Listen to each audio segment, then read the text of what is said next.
عراق کی آرمی کے زوال کی وجوہات کون کون سی تھی؟ عراق کی آرمی زوال کا شکار کیوں ہو گئی تھی؟ یہ وہی آرمی تھی جس کا چار دنگ عالم میں ڈنکا بجتا تھا۔ یہ وہی آرمی تھی کہ جس نے صرف اور صرف ایک رات میں کویت کے اوپر حملہ کر کے اس پہ قبضہ کر لیا تھا۔ یہ وہی آرمی تھی جو ایران کو آنکھیں دکھا رہی تھی اور ایران کے اوپر حملہ کر دیا تھا۔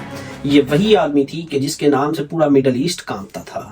یہ وہی آرمی تھی جو جدید اسلحے، آرٹلری، ٹینک سے نہ لیس تھی بلکہ جدید کیمیکل ہتھیاروں سے بھی بھرپور تھی۔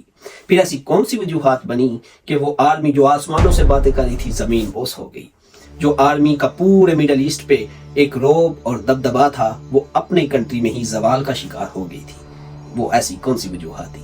تو چلتے ہیں آج کی اسی ویڈیو پہ، اسی ٹاپک پہ بات کرتے ہیں۔ تو ویڈیو سٹارٹ کرنے سے پہلے آپ سے گزارش ہے کہ ہمارے چینل کو سبسکرائب کیجیے گا، لائک کیجیے گا اور شیئر کیجیے گا تاکہ مزید ویڈیو آپ تک پہنچائی جا سکے اور ہماری حوصلہ افزائی ہو سکے۔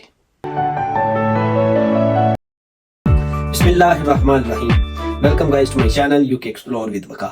تو آج کی ویڈیو کا ٹاپک تو آپ جان چکے ہیں کہ عراق کے آرمی کی زوال کی وجوہات کون کون سی تھیں۔ یہ وہی آرمی تھی جو آسمانوں سے باتیں کرتی تھی۔ یہ وہی آرمی تھی کہ پورے مڈل ایسٹ پہ اس کا روب اور دبدبا تھا۔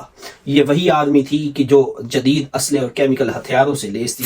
یہ وہی آرمی تھی کہ جس نے ایران کے اوپر حملہ کر دیا تھا۔ یہ وہی آرمی تھی کہ جس نے آج کی جدید دور کی سب سے مضبوط معیشت کویت جیسے ملک کے اوپر ایک رات کے اوپر قبضہ کر لیا تھا۔ تو پھر ایسی کیا وجوہات بنی کہ یہ زوال کا شکار ہو گئی؟ ایسی بہت سی وجوہات تھی کہ وہ آرمی جو ایک ڈسپلنڈ ہوتی ہے، ایک آرگنائزڈ ہوتی ہے، وہ جب انڈسپلنڈ ہو جائے تو اس کی یہی وجوہات ہوتی ہیں۔ عراق کی آرمی جو صدام حسین کے دور میں ایک ڈسپلنڈ آرمی تھی، ایک بھرپور آرمی تھی، ایک ٹرینڈ آرمی تھی، وہ اب زوال کا شکار ہو گئی تھی۔ جب امریکہ نے عراق کے اوپر حملہ کر دیا، صدام حسین کو پھانسی ہو گئی، تو پھر یہ آرمی تتر بتر ہو کے رہ گئی۔ ڈسپلن نام کی کوئی چیز نہیں تھی۔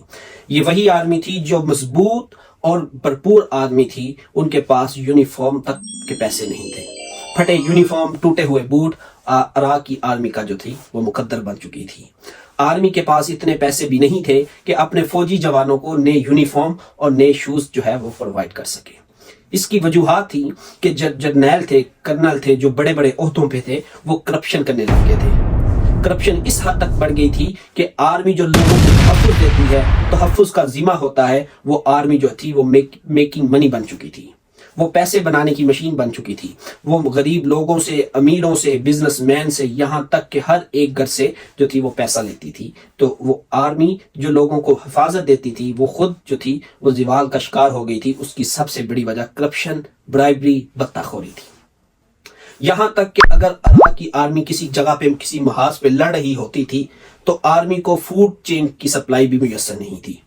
اگر ایک وقت میں 600 لوگوں کا کھانا چاہیے ہوتا، وہ 600 لوگوں کا کھانا بنتا تھا، پیک ہوتا تھا، ٹرکوں پہ لوڈ ہوتا تھا، لیکن جاتے جاتے صرف 200 فوجیوں تک، 200 جو تھے آرمی کے سولجر تک، ان تک پہنچایا جاتا تھا۔ کرپشن کی لت اس حد تک لگ چکی تھی۔ اگر کوئی بزنس مین کوئی انویسٹ کر رہا تھا یا انویسٹ کرنا چاہتا تھا تو اس سے پہلے بتا دینا پڑتا تھا، اور جو بزنس مین وہاں پہ کام کر رہے تھے، امپورٹ کرتے تھے، ایکسپورٹ کرتے تھے، آرمی ان سے بتا لیتی تھی، ادروائز ان کو تھریٹ کرتی تھی کہ ہم تمہیں جان سے مار دیں گے اگر تم نے اتنی اماؤنٹ ہمیں نہ پہنچائی۔ کرپشن کی لت اس حد تک بڑھ چکی تھی۔ یہی وجوہات تھی جو آرمی کے زوال کا سبب بنی تھی۔ نہ صرف اتنا بلکہ اگر کوئی آرمی کے اندر ویکینسی آتی، پہلی بات تو کوئی ویکینسی آتی ہی نہیں تھی۔ اگر کوئی ویکینسی آتی، کوئی اسامی آتی، تو اس اسامی کو فل کرنے کے لیے، اس اسامی کو حاصل کرنے کے لیے $10,000 سے لے کے $50,000 تک آپ کو متعلقہ اتھارٹی، متعلقہ حکام کو دینے پڑتے تھے، تب جا کے وہاں آپ کی سلیکشن ہوتی تھی۔ اگر کوئی آرمی کے انڈر ہوتا، قیدی بن جاتا، کوئی پریزنر بن جاتا، تو اسے شاور لینے کے لیے بھی پیسے دینے پڑتے تھے۔ یہ ڈیپینڈ کرتا تھا کہ جو وہ قیدی ہے، جو وہ مظلوم ہے، اس کی حیثیت کیا ہے۔